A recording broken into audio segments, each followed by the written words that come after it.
Jatiek Smith, Tiek, of racketeering and extortion conspiracies.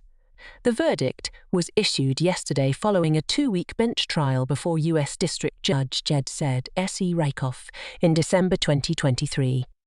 According to the indictment, statements made in public court proceedings and filings, and the evidence at trial.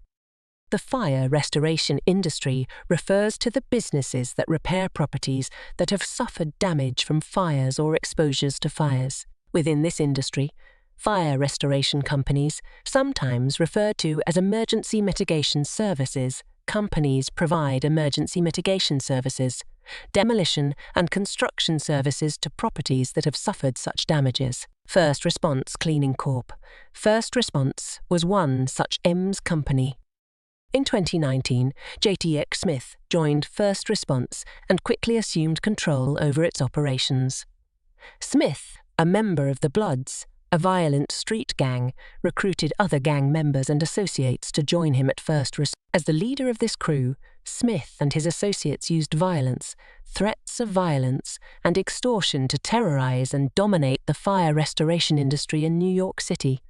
Smith asserted control over the industry by first ousting First Response's main competitor through violence, threats, and extortion.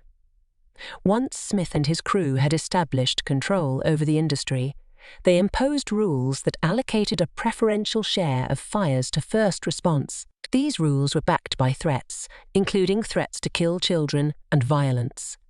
Industry participants, including senior citizens who solicited fires in violation of Smith's rules, were assaulted in broad daylight. Through threats of violence, actual violence, and economic fear, Smith and his crew also extorted hundreds of thousands of dollars from other industry participants. Smith maximized his profits from this scheme by concealing illegal conditions in properties and defrauding insurance companies. Jatiek Smith, 39, of Staten Island, New York, was convicted of racketeering conspiracy, which carries a maximum sentence of 20 years in prison, and extortion conspiracy, which carries a maximum sentence of 20 years in prison.